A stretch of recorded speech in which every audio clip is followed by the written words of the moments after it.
2022년 2월 24일 새벽 6시경 러시아가 우크라이나 영토를 침공함으로써 벌어진 전쟁, 여러분 다 기억하실 겁니다.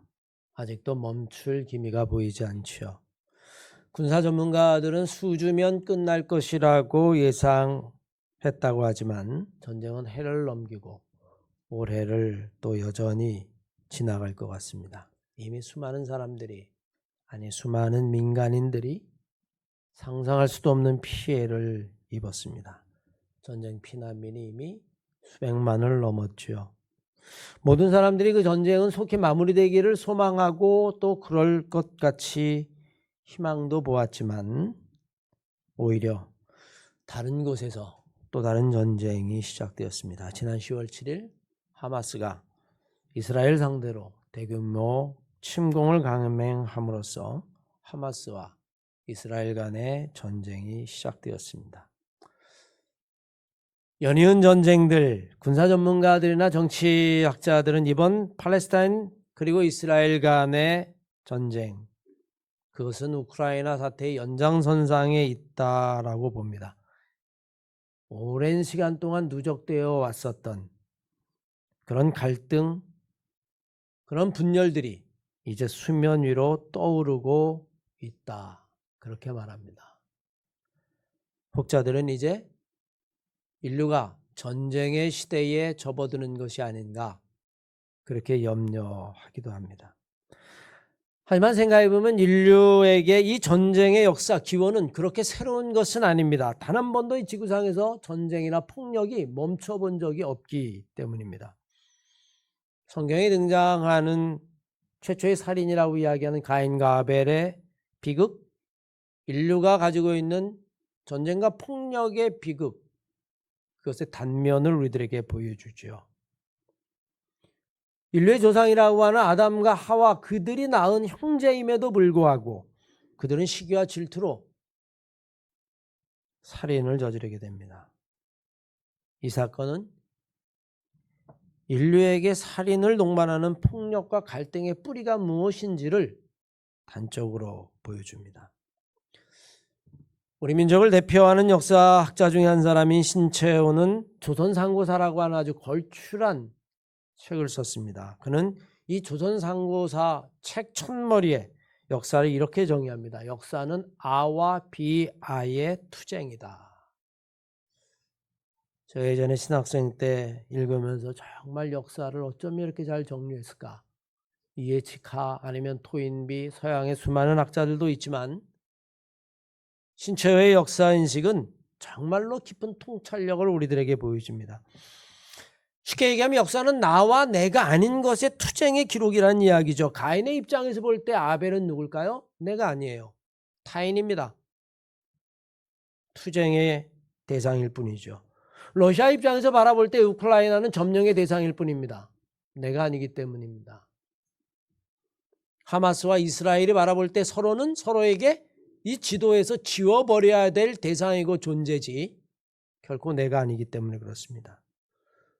물론 신채호 선생은 그거보다 더 깊게 내 안에도 진짜 나와 거짓 내가 끊임없이 싸우고 있다 라고 하는 이야기도 했습니다.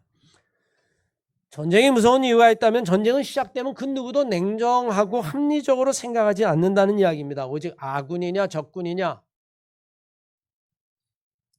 그것만이 남게 되고 결국 이기느냐 지느냐라고 하는 최종적인 목적, 그것에 초점을 맞추게 되면 그 다음엔 죽이느냐 죽느냐라는 피 묻은 정말 피비린내 나는 과정만을 남겨놓게 됩니다. 이 전쟁의 소용돌이 속에 휘말려가면 더 이상 그곳에는 사랑이나 아니면 평화를 이야기할 수 있는 공간이 사라져버리고 맙니다. 평화, 사랑, 공존, 그것은 깨지고 죽고 죽이는 전쟁이 시작되어지죠. 온 세상의 인류는 딱 한 가지에 초점을 맞추게 됩니다. 더 큰 힘을 가지고, 더 큰 무기를 가지고, 더 압도적인 힘을 가지고 상대방을 쓸어버려야만 우리는 살아남을 수 있다. 힘이 모든 것의 해결책이 되어버리고 맙니다.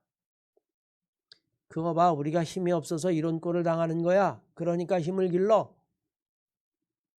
그리고 전쟁이 시작되면 무자비하게 자비 같은 것은 생각할 것도 없이 단 한 사람도 남기지 말고 다 죽여야 돼. 왜냐하면 이겨야만 그것이 정의가 되기 때문에 우리는 여러분 이런 생각을 하며 살아가게 되죠. 과연 여러분 힘이 정의일까요? 그러면 사랑은 어디에 있지요? 힘 앞에서 사랑이나 평화는 설 자리가 없는 걸까요? 오늘 본문 말씀에 등장하는 주님은 과연 어떤 마음이셨을까요? 자기를 잡으러 온 무리들 빈손으로 오지 아니하고 칼과 몽치를 가지고 왔다라고 이야기합니다. 그것으로 휘둘러 때려잡겠다라고 하는 이야기겠죠. 당황한 제자들 가운데 하나가 칼을 빼서 맞서기 시작합니다. 먼저 칼을 휘둘렀기 때문일까요? 귀를 베었습니다. 그런데 주님은 제자를 나무라고 오히려 네 휘두른 그 칼을 칼집에 도로 꼽으라. 칼을 가지는 자는 칼로 망한다. 그리고는 십자가를 지러 걸어가셨습니다. 전쟁의 시대, 폭력의 시대, 어쩌면 그것이 우리에게 언제 느닷없이 들이닥칠지 모르는 그런 시대, 우리는 오늘 주님이 칼을 가진 자는 칼로 망할 것이다 라고 하는 말씀, 오늘의 말씀이 우리에게 어떤 의미가 있을까요? 진정으로 우리가 예수 그리스도를 따르는 분이라면 오늘의 말씀을 우리는 이 시대 속에서 어떻게 묵상하고 살아가야 할까요? 사실 평화를 깨트리는 폭력의 세상은 힘을 갈망하는 세상입니다. 이미 말씀드린 대로 온 세상이 폭력의 세상이 되면 한 가지에 집중하게 되죠. 힘을 가져야 한다. 그 힘이 칼이든 아니면 핵무기든 아니면 더 큰 폭발력을 가진 무리든 아니면 자본주의 사회 속에서는 돈이 힘이라면 우리는 무조건 돈을 벌어야 한다. 그래야만 우리는 살아남을 수 있다.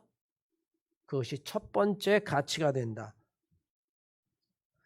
사실 여러분 생각해 보십시오. 한 걸음만 물러서서 생각해 보면 우리도 이미 이런 생각에 깊이 물들어 있습니다. 우리가 아무리 예수의 말씀대로 살고 우리가 아무리 신앙을 가지고 살고 있다 할지라도 우리도 모르는 사이에 힘을 숭배하고 돈을 최고의 가치로 생각하고 권력을 가져야 하고 높아져야 하고 우리도 모르는 사이에 이미 여러분 아주 깊이 물들어 있어요. 오늘 본문 말씀해 보면 47절 이하의 12제자 중에 하나인 유다가 왔는데 대제사장들과 백성의 장로들에게서 파송된 큰 무리가 칼과 뭉치를 가지고 왔다. 여러분 그렇게 이야기합니다. 예수님을 잡으러 온 사람이 누구라고요? 로마의 군인? 아닙니다. 로마의 군인은 예수님을 잡으러 올 이유가 없습니다. 왜냐하면 이미 이 사건 자체가 유대인의 갈등으로 시작했기 때문에 로마 군인이 개입하지 않아요.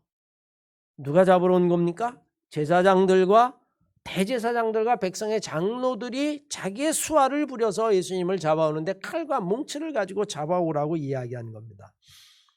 대제사장과 장로들이 왜 예수를 잡으려 했을까요? 못마땅했기 때문이죠.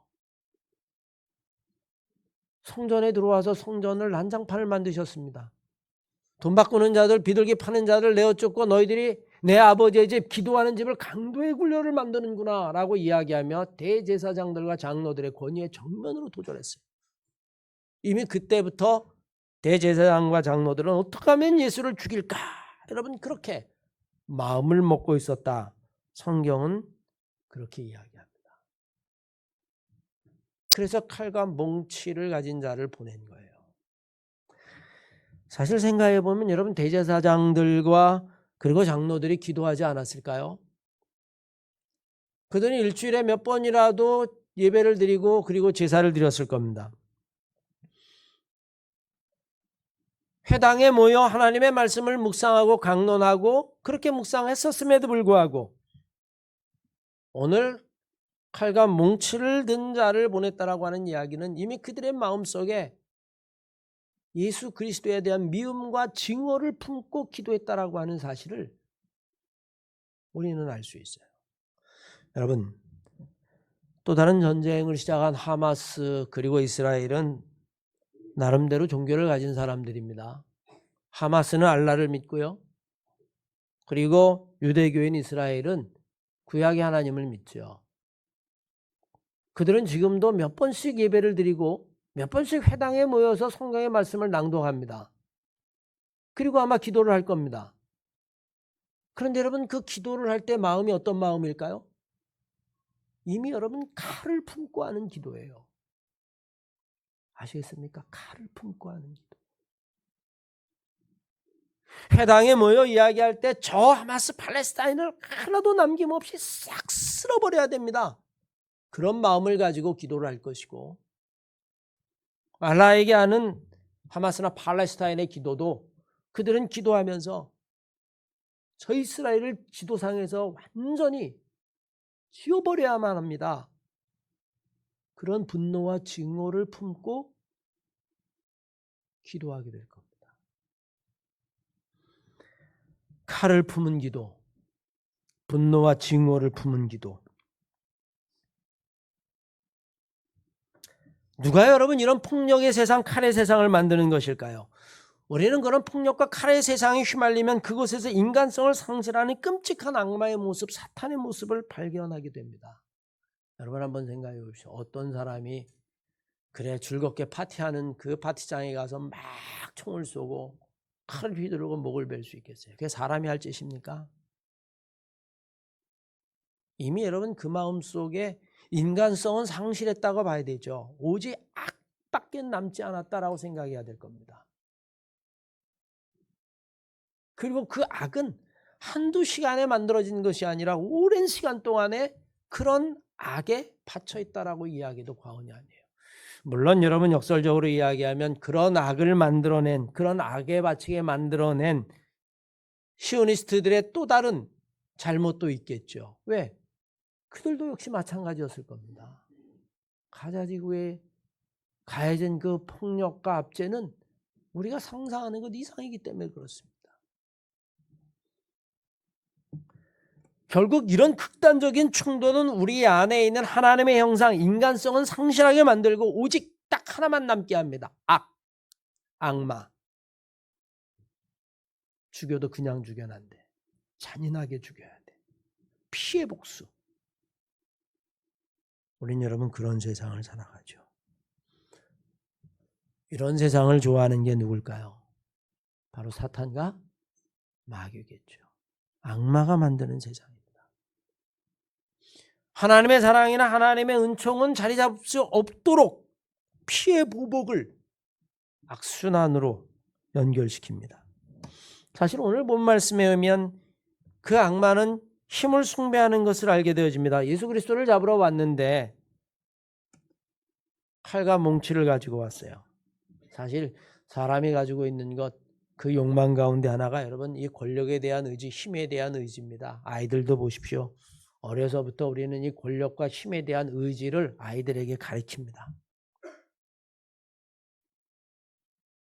절대로 지지 말아라. 권력에 대한 의지, 권력에 대한 유지, 사실 여러분 얼마나 짜릿합니까? 오죽하면 마태복음 4장 7절 이하의 말씀에 예수님께서 마귀에게 시험 받을 때 마귀가 예수님을 유혹할 때도 내가 세상의 모든 권력을 다 너에게 주겠다. 그러니 나에게 경배하라. 나를 숭배하라. 그러면 모든 권력을 다 너에게 주겠다. 어쩌면 여러분 그것은 사탄과 마귀의 본성인지도 몰라요. 힘과 폭력을 가지고 상대방을 꺾으려고 하는 것. 때로는 그런 간교함, 그런 폭력이 간교함 뒤에 숨어 있기도 합니다. 49절 이하의 말씀에 보면 가룟 유다가 예수를 팔려고 칼과 몽치를 가져왔는데 겉모습은 어때요? 그럴듯합니다. 라삐요 안녕하시오니까. 카엘의 라삐 편안하십니까? 잘 지내셨습니까? 여러분 인사하러 왔어요. 겉으로는 인사하러 왔으니 얼마나 편안해 보입니까? 그런데 그 뒤에는 칼과 몽치를 가지고 있어요. 이미 주님이 하셨죠. 형제여, 네가 행할 것을 행하라. 여러분, 악의 모습이 그렇습니다. 겉으로는 아주 그럴듯하게 표장되어 있고 정말 교묘하고 간교하지만 그 안에는 어마어마한 폭력을 숨기고 있죠. 창세기 2장 말씀에 나오는 뱀의 모습도 마찬가지입니다. 가장 간교하였더라. 그런데 여러분, 그가 유혹한 그 아담과 하와의 그 끔찍한 재앙은 모든 인류가 다 짊어지는 재앙이 되려고 말았습니다. 우리는 분명히 구분할 수 있어야 돼요. 이것이 정말 악마적인 속성인가? 이 어마어마한 폭력이나 아니면 이 간교함 뒤에 숨어져 있는 것이 도대체 무엇인가? 왜냐하면 요한일서 4장 1절 이하의 말씀에 보면 요한 사도가 우리에게 이렇게 말합니다. 사랑하는 자들아, 영을 다 믿지 말아라. 오직 영들이 정말 하나님께로부터 온 것인가 시험하라. 세상에는 많은 거짓 영들이 있다. 기도한다고 믿지 말라는 겁니다. 칼을 품고 하는 기도도 있을 수 있다는 이야기입니다. 종교라고 다 믿지 말라는 이야기입니다. 상대방을 악착같이 죽이는 종교도 있다는 겁니다. 구분하라는 거예요. 칼을 품고 상대방을 죽이는 종교가 여러분 참 종교겠습니까? 사실 이에 대항하는 제자들의 태도는 크게 다르지 않습니다. 칼을 빼들고 맞섰어요. 아마 여러분과 저라도 그렇게 이야기할 겁니다. 그렇게 행동할 겁니다. 왜냐하면 내가 사랑하는 선생을 지키기 위한 정당방위가 될 수도 있고요. 그것이 바로 우리에게 피하고 싶은 끔찍한 현실이기 때문에 그렇죠. 그러나 우리는 폭력은 폭력을 낳고 복수는 복수를 낳는다는 것을 압니다. 알지만 벗어나지 못합니다. 증오는 증오를 불러요. 앞으로 얼마나 더 많은 사람이 죽어갈까요? 잔인하게 죽은 것의 2배? 2배만큼 잔인하게? 그러면 그 다음에는 4배만큼 잔인하게? 죽은 사람의 4배, 8배?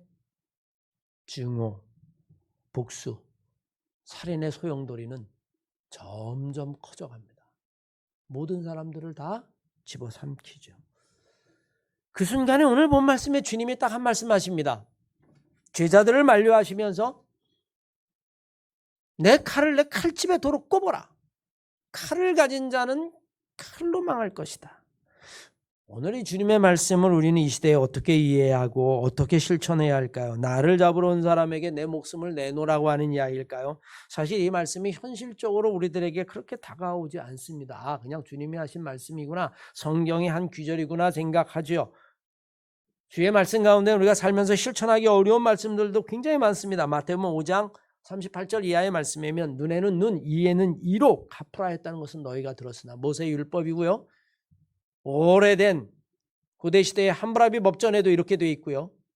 오늘날도 모든 법들이 거의 이것을 기준으로 해서 만들어졌다라고 이야기해도 결코 과언이 아닐 겁니다. 상해한 만큼 너는 감옥에 가서 살아야 한다. 그만한 대가를 받아야 한다는 이야기죠. 근데 주님은 뭐라고 말씀하시냐면 나는 너에게 이르노니 악한 자를 대적하지 말라. 누구든지 내 오른뺨을 치거든 왼뺨을 돌려대고 내 이웃을 사랑하고 내 원수를 미워하란 말을 들었으나 난 너에게 이르노니 너희 원수를 사랑하고 박해하는 자를 위하여 기도하고. 여러분 가능합니까? 오른뺨을 맞았는데 왼뺨 돌려줄 수 있나요? 일단 말리고 손을 붙잡고 경찰서에 가고 고소하고 소송하고. 여러분 그게 우리들이 가지고 있는 현실 속의 구체적인 삶의 대응 방법일 겁니다. 그런데 주님이 오늘 칼을 내 칼집에 도로 꼽으라.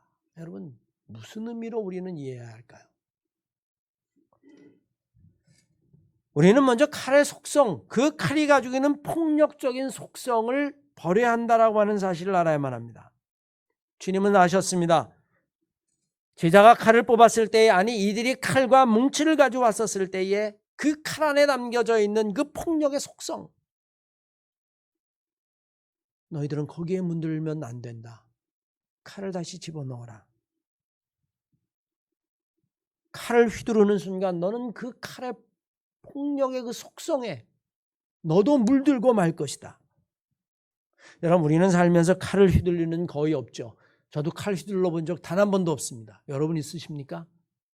뭐 살인자가 아닌 다음에, 여러분 범법자가 아닌 다음에 누가 칼을 휘두를 수 있겠어요? 종종 손에 칼을 줄 때는 있죠. 과일 깎을 때, 뭐 음식 썰 때. 여러분 칼 휘둘 일은 없어요. 하지만 우리의 마음속에는 이미 칼을 휘두르고 싶은 욕망이, 칼의 속성이 자리 잡고 있습니다. 마음속의 칼이죠. 마음속의 칼. 우리는 여러분 살면서 이 마음속의 칼을 늘 경험합니다. 특별히 어떨 때는 형제를 향한 분노의 마음, 이미 증오의 마음을 가지고 있는 순간 우리는 마음속에 칼을 가지고 있는 거예요. 가인이 아벨을 죽입니다. 죽이기 전에 어떤 생각을 했을까요? 내가 가만두지 않으리라. 내가 가만두지 않으리라. 내가 반드시 아벨을 죽이고야 말리라. 이미 여러분 그는 마음의 칼, 영혼의 칼을 바득바득 갈고 있었어요. 그러다가 기회가 오니까 자기의 동생을 죽인 겁니다. 우리는 살면서 그런 경험을 하죠. 생각해보면 저도 어렸을 때 그런 생각을 했던 것 같아요. 아버님 돌아가시고 생활이 어렵고 집안이 여러 가지로 어려워지고 또 어머니 혼자 홀어머니의 외아들 과부가 자식을 기르려고 하니 바깥에서 여러분 얼마나 수모를 당하셨겠습니까? 어느 날은 오셔서 혼자 이렇게 돌아서서 막 우시는 거예요. 보니까 바깥에 나가서 무시를 당한 것 같아요. 그래서 쭉 들어보니까 맞아요. 혼자 있다고 남편 없다고 무시를 당한 거죠. 그때 내가 무슨 생각을 했는지 아십니까? 내가 어른이 되면 반드시 복수하고 말리라. 내가 지금은 어려서 우리 어머니가 저렇게 무시당하는 것을 참고 있지만 내가 어른이 돼서 힘이 있게 되면 내가 절대로 가만두지 않는다. 죽여버리고 말리라. 어렸을 때 여러분 그런 생각을 했어요.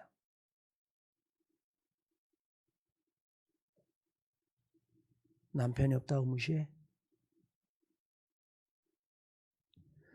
사실 여러분 시간이 지나면서 우리는 그런 분노의 칼을 점점 놓아버리게 되죠. 그러나 여러분 여전히 그 칼을 가는 사람도 있습니다.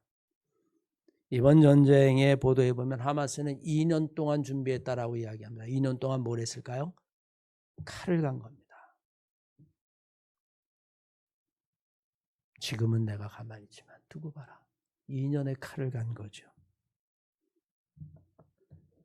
여러분 우리가 칼을 가지고 그 칼을 휘두르는 사람은 어떤 사람일까요? 이미 그 마음속에 하나님의 형상은 사라져버리고 오직 악마의 형상만 남은 사람일 겁니다. 우리가 알아야 될 것 한 가지는 이미 마음의 칼을 가지고 있는 사람은 그 사람 마음속에 평화는 기대할 수 없습니다. 칼을 갈면 평화가 있을까요? 불가능합니다.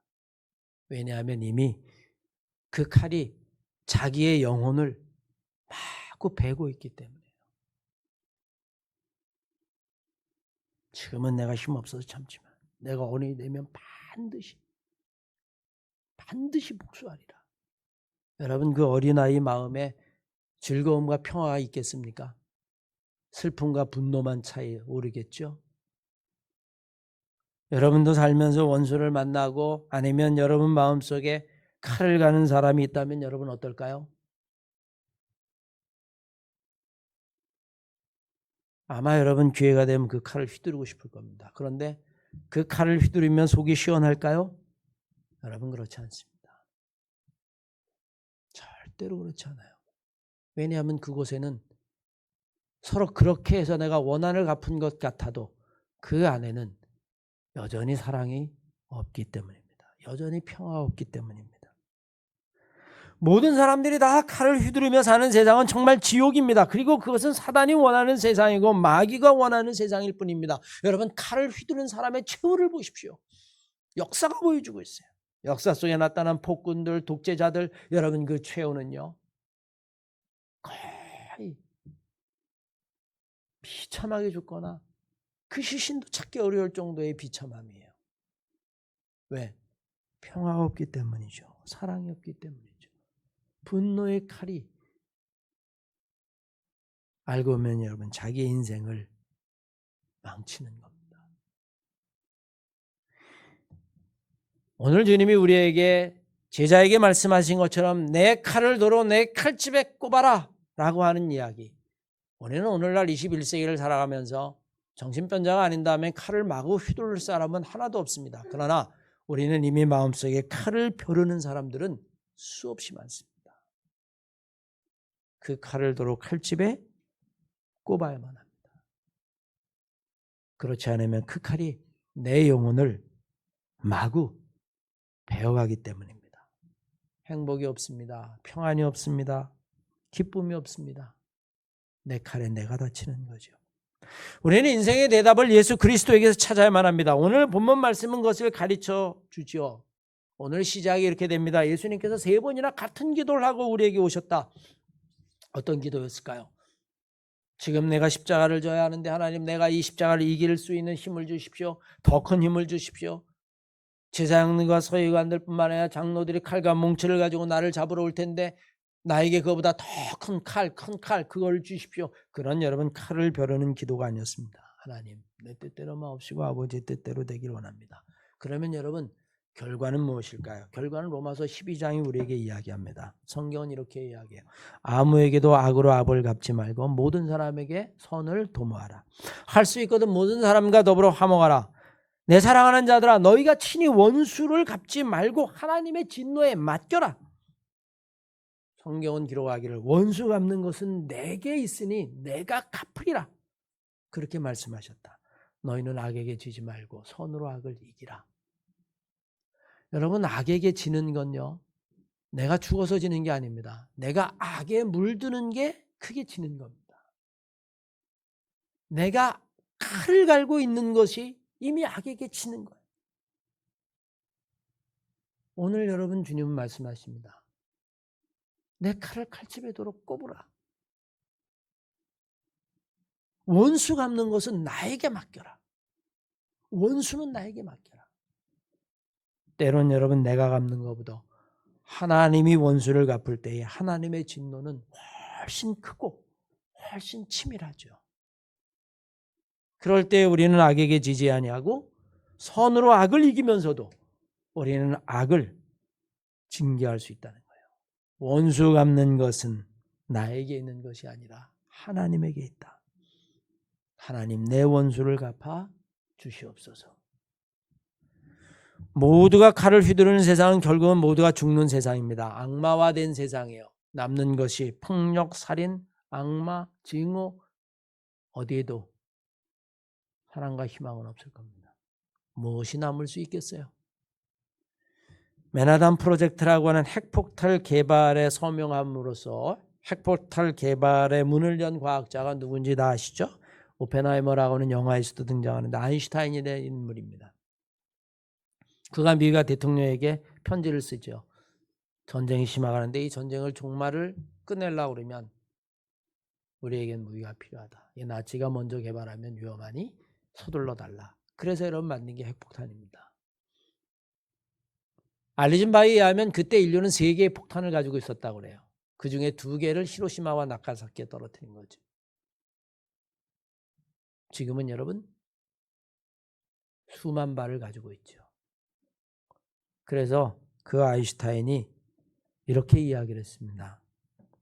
그 위력을 보고 인류가 1차 세계대전, 2차 세계대전을 다 지난 다음 만약에 인류가 3차 세계대전에서 또 한 번 전쟁을 치른다면 어떤 무기로 싸울지는 알 수 없지만 그때는 여러분 폭탄이 몇 개 없었거든요. 1945년에는. 만약에 3차 세계대전이 끝난다면 그래서 살아남는 사람이 또다시 전쟁을 한다면 그때는 몽둥이하고 돌밖에 싸울 것이 없을 것이다. 아무것도 남지 않는다는 거예요. 석기시대 이전으로 돌아갈 수밖에 없을 겁니다. 세상의 종말을 이야기하죠. 우리는 여러분 칼을 의지하는 사람이 되어서는 안 됩니다. 그러면 더 이상 사랑과 행복과 평안은 쓸 곳이 없기 때문에 그렇습니다. 여러분의 마음도 마찬가지입니다. 여러분의 마음에 칼이 있다면 칼집에 도로 꼽으십시오. 그 분노를 어떻게 하나님에게 맡기십시오. 하나님께서 내 원수는 갚아주실 것이라고 성경은 분명히 이야기합니다. 우리 안에 있는 칼집을 넣을 때에 다시 꼽을 수 있을 때에 그때 여러분 세상에 있는 큰 칼도 우리는 칼집에 넣을 수 있을 거예요. 악에게 지지 말고 선으로 악을 이기되 우리가 악에 물들지 않도록 칼집에 칼을 꼽을 수 있는 여러분과 제가 되시기를 주의 이름으로 간절히 축원합니다.